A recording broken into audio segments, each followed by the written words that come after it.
If you're struggling to get hold of a Fuji X100VI, then stay tuned because I've got some great alternatives for you. So we all know that the X100VI is like the in-demand camera at the moment. Thanks to TikTokers, thanks to Instagrammers, and there's nothing wrong with that. It's great that Fuji are selling so many of these. But if, like me, you're on a waiting list, you're trying to get a hold of one of these, it took about 2 or 3 months till I could get one, and I was pretty high up on the list. There are cameras that will give you 90% of what the X100VI gives you, and you won't have to pay as much for them, so you'll save a bit of money, and also you'll be able to get them now. We'll talk about what the X100VI gives you. It gives you those brilliant Fujifilm film profiles. It means that you don't necessarily have to shoot RAW anymore. It's one of the only cameras where I shoot JPEG quite a lot of the time, and they give you those beautiful retro looks.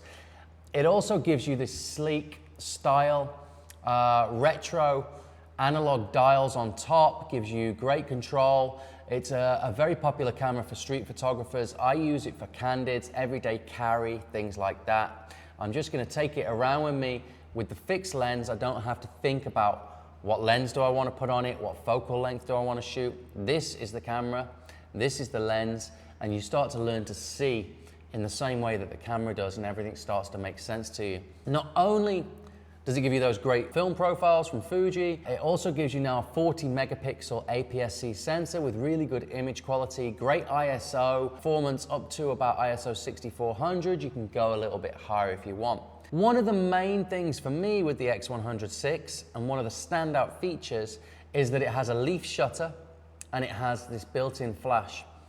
Normally on-camera flash is not great, but what I use it for is a little bit of fill flash. So if you've got a subject being backlit, the face is a little bit dark, or perhaps a shadow under the eyes, you can just pop in a little bit of fill flash and that will just perfect your exposure and get it just exactly right. The other great thing about it being a leaf shutter is the sync speed with the flash is 1/2000th of a second. 1/2000th of a second.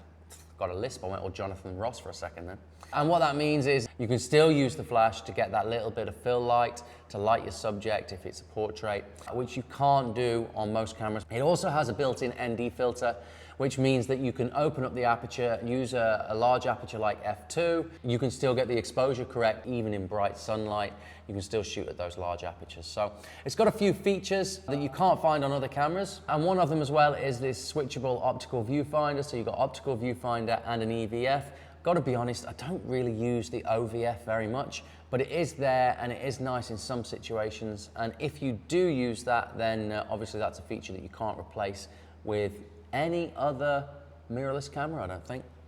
But yeah, so it is a fantastic camera. I'm really pleased with mine. But if you can't get a hold of one, do you want to wait 6 months, 3 months, whatever it is, to get this camera? When there are some fantastic alternatives. So the first alternative is the X-T5. So it's another Fuji camera. It's the latest generation, shares the same 40 megapixel APS-C sensor, shares the same analog dials on top, slightly different setup, but you still get that analog feel. So you have ISO, shutter speed separately on this one, as opposed to the X100, where the shutter speed and ISO is all on one dial. I actually prefer this system a little bit better. You've still got exposure compensation up here. It shares the same viewfinder in terms of the resolution of the EVF, which is 3.69 million dots. It's got all the same Fujifilm film profiles, and it has a similar feel to it. They're very, very similar in terms of how they look and how they feel. You can tell they're made by the same people. It's not quite as beautiful as the X100 series, but that is purely cosmetics, right? But it handles very, very similarly. You actually have a few more buttons and dials on the X-T5.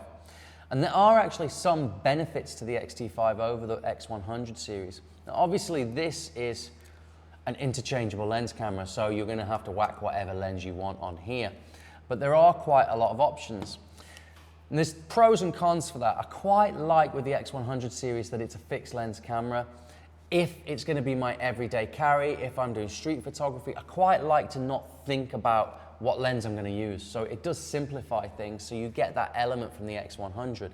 But the X-T5, you can still stick one lens on, only buy one lens if you want, and you get the same sort of feel, but you always get this little nag in the back of your mind like, well, I could put this lens on, I could buy this lens. So it does have that element to it, But when you stick something like one of these Fuji F2 Primes on it, it is larger than the X100 series. It's definitely not pocketable, but it's only a couple of hundred extra grams in weight over the X100VI. If you are thinking that you're going to put the X100VI in your pocket, you better have big pockets, because it's not really a pocketable camera.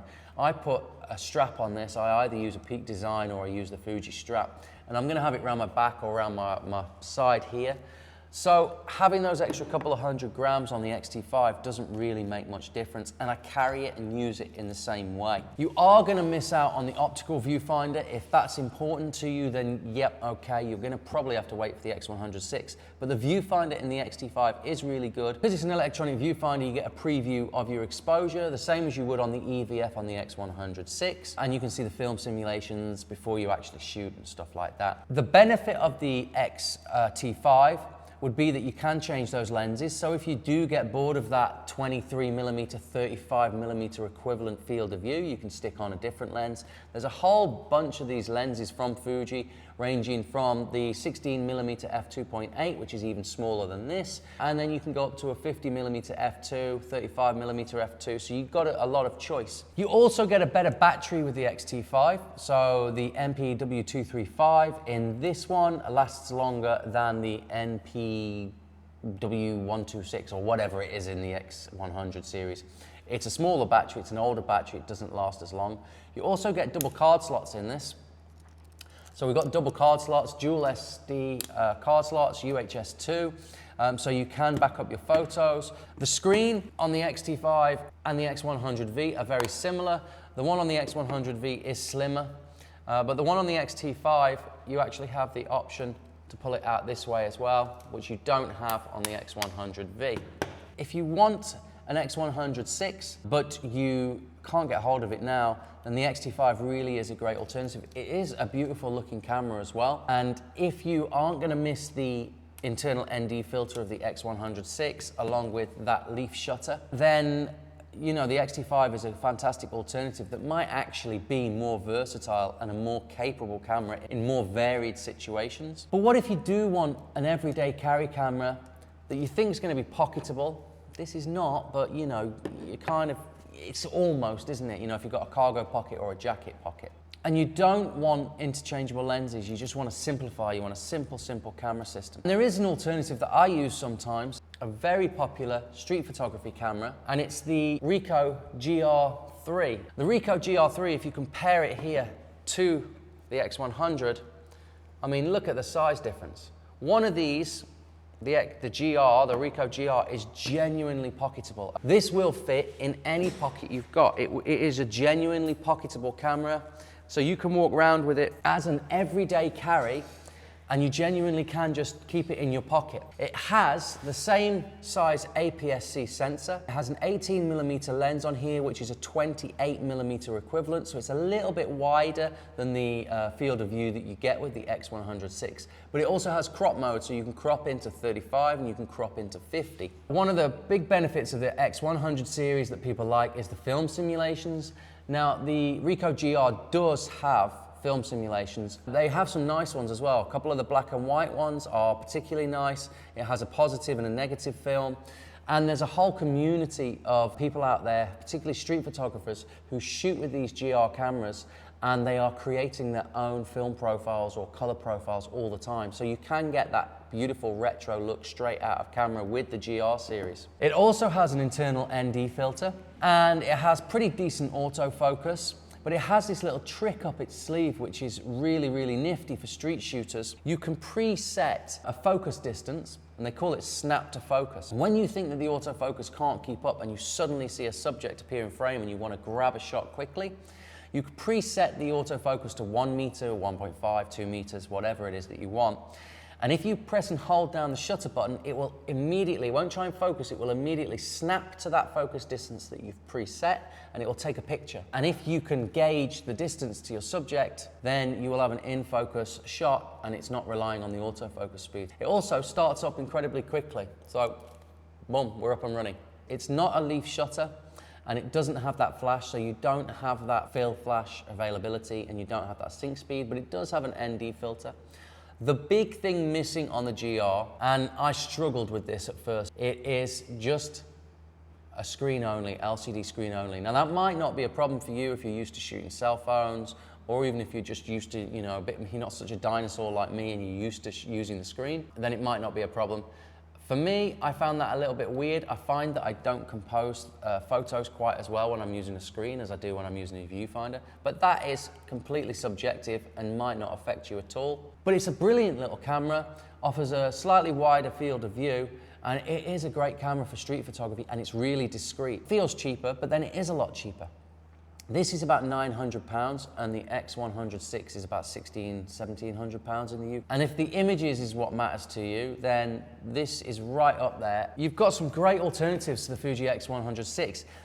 I'm not trying to say here that you shouldn't wait for this. If this is what you got your heart set on, this is an incredible camera, and I'm gonna be doing a lot more videos on all of these cameras. It makes shooting enjoyable. I just love pulling it out of my bag and just using it, not thinking about anything apart from the photo that I want to take. And it just feels great in the hand. It feels well built, solid, feels like it could last me 10 years easily. But if you've got to wait for it and you're not patient and you want to start shooting now, or you've got a trip coming up, either of these alternatives, an XT5 gives you most of that feel of what the X100VI gives you exactly the same image quality, same film simulations, pretty much everything the same, apart from a couple of little, you know, caveats. Then the XT5 is cheaper than the X100VI. So I think this is a few £100 cheaper.